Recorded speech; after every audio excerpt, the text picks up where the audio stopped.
Hello, welcome to my channel. My name's Trouble, and today I'm gonna be doing I'm gonna be continuing the manga series review of One Punch Man. And today we're jumping into the arc, the King arc of One Punch Man saga, coming off of the Alien Conquerors or the Alien Invasion arc. Yeah, and so we're gonna do King. King is a fan favorite character in the One Punch Man community. Everybody loves him, and with King is one of those. He's like Buggy from One Piece. He's just one of those characters where in any media that they show up in, you always love them, right? And and so he's also a favorite of mine, and so I'm glad that I'm finally getting into it. And but with that, let's just jump right on in. It's a pretty quick tangent. Spoiler alert, and it's the arc itself is only 2 chapters. I'm pretty sure they're like the 2 shortest. It's one of the shortest chapters. Arcs in general in the stories, only 2 chapters, but it's a lot of pages. It's a lot of pages, especially chapter 38. Oh yeah, and both chapters take place in chapter 38 and 39 respectively. That's the entirety of the arc. So it's a pretty short chapter, but the both of them are pretty lengthy. Especially chapter, like I said earlier, chapter 38 is pretty lengthy, and they have a lot of in it, and they have a lot of things in it. And it's a One Punch Man manga, so obviously you can guess the artwork is absolutely amazing. There are a few panels in there that really catches your eye. Let's just jump right in. So we open up, and the first thing we see is King, and King is on his way to the store to get a video game. Shopping, we don't really know yet. But anyway, as he's on his story, he gets attacked by Tongue Stretcher, a man who loved reptiles so much that he turned into one of them. He loved reptiles so much that he turned into one of them. And he's literally chasing women on the street so he could make them have his children. It's pretty brutal, right? Anyway, but as Tongue Stretcher is going about his villainy, he bumps into King, and King's pressure and his aura is just so overwhelming that Tongue Stretcher faints, and all the people cheer King on and praise him, and King is like, hey, I need to go to the store. King goes to the store, he buys it. On his way back, he runs into another enemy, but this time it's not a monster. It's actually a sentient AI called G4, right? And G4 wants to fight King to collect battle data for the organization. But the problem is that King's pressure and his aura doesn't really work on this one. So this one really and truly wants to fight him. And while all this is going on, Saitama and Genos comes up, and they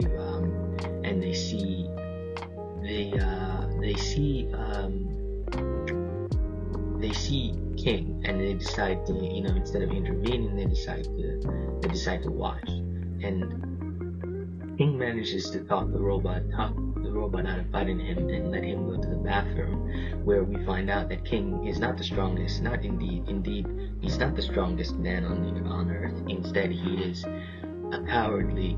He's 10 times as cowardly as the average person, and how he wounded up or reached the point where he became S-class rank 7 and became known as the strongest man on Earth is that he would just be in a place and a monster would show up, and he'd close his eyes, and then someone would show up to defeat the monster. and that happened for like 5 times. And each time it happened, the Hero Association, the Hero Association would show up and give him credit for it. And he just went along with it because he was said, he was too. I think he was too shy or too cowardly to tell him to go away. That's effective. Jesus Christ. That's how much of a coward he is. So because King decides not to fight, and instead of fighting the robot, he seizes his chance to run away home, and but the robot gave King 10 minutes to come back, and each minute after the 10 minutes that King didn't come back, he would kill 10 people, and so that started happening, and Genos and Saitama, who were there watching, they intercepted G4, and Genos decides to fight him. Saitama asks Genos if he wants help. Genos says no, because in order to reach the goal that Saitama has set for him, which is to reach the top 10 of the S class, he needs to be able to defeat enemies like G4, who is a disaster level demon. And this is a quick tangent there, right?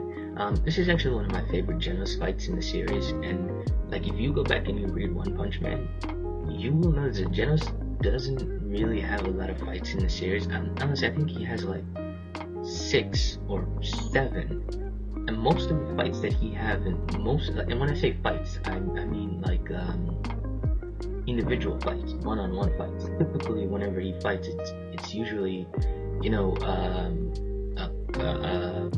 what do you want to call it, a combo, like a team up, a tag team fight. It's very rare that Genos actually fights on his own, and this fight with Genos is one of my favorite fights. It's one of my favorite Genos fights because it's not just raw destructive power. Like you see, Genos gets you'll see as you go on. I'll describe it more.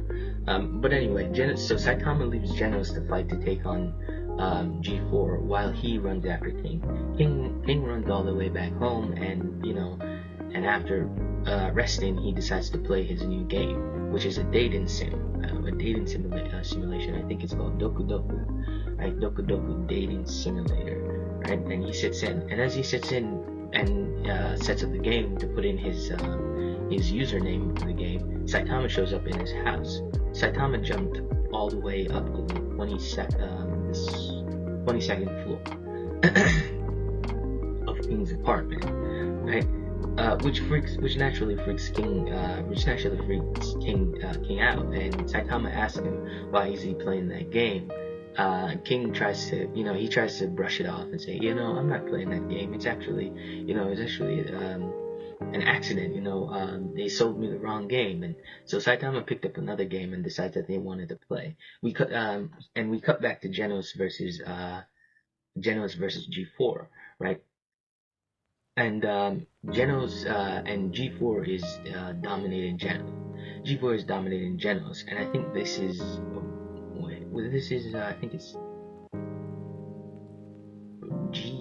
I think it's G3, Generation 3 Genos. I think that's how the community refers to him, Genos, and they're going at it, they're going at it, but eventually Genos manages to overpower G4 and uses the incinerator and literally melting him, and it's pretty amazing. But he soon comes to find out that what he destroyed wasn't actually G4, but it was instead G4's what you want to call it, his outer shell, and his inner core, his core self, didn't get destroyed, and so the two break out into a fight. Anyway, we cut back to Saitama. After that, we cut back to Saitama and King. And actually, to be honest, I don't think we know what King's real name is. Like, we've never been given it. King is just his hero name. We don't know what his name is. But anyway, Saitama eventually confronts King. Saitama confronts King about running away, and immediately after he confronts King, another monster attack, another demon level monster attack, and this is a real pause quick.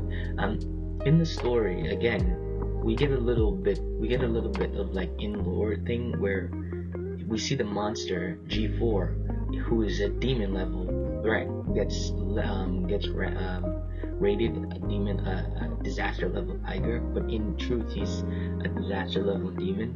And I just thought that that's a thing where you had that in that side chapter, disaster levels. We saw that that oftentimes that the Hero Association gets it wrong. Oftentimes the Hero Association gets disaster level wrong, and that could be detrimental to most heroes.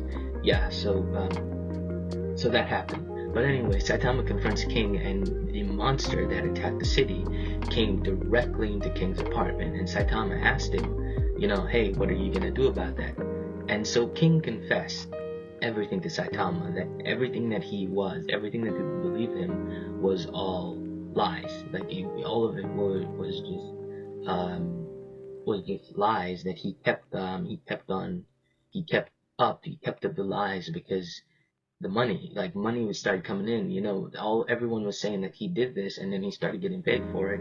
So he just kept going with the money because of the money. And Saitama's like, oh, so you're a hero whose entire combat history is built on lies, And King confesses, he's like, yeah. And then we also get to see that King, all of the things that King gets, all of the monsters that he gets credit for taking down, are all the monsters that Saitama takes down. We see Vaccine Man, Beefcake, and Octopus Claw Man. Yeah, right.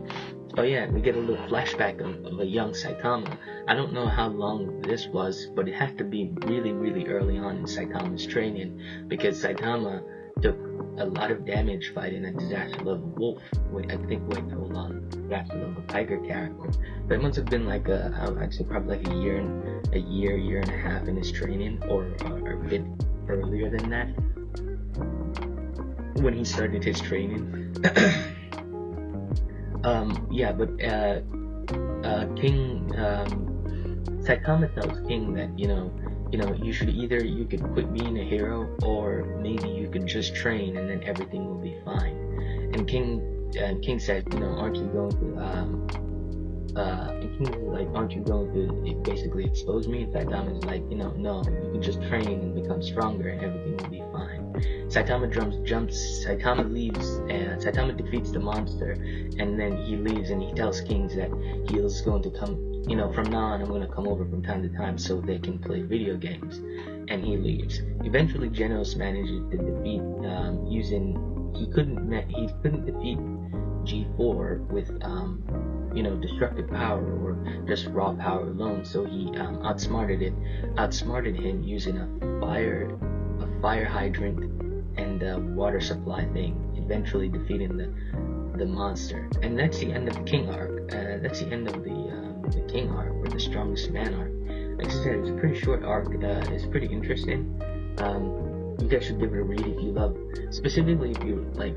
I would say, like, if you're a Genos fan, you should read it, because like I said, Genos versus G4 is one of the rare fights in the series where Genos actually does a one-on-one and he wins.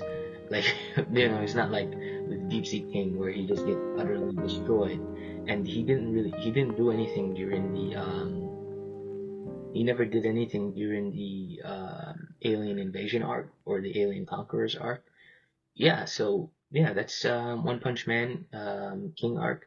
Let me know what you think about it. Like, comment, and subscribe, and yeah, thanks for watching. Bye bye.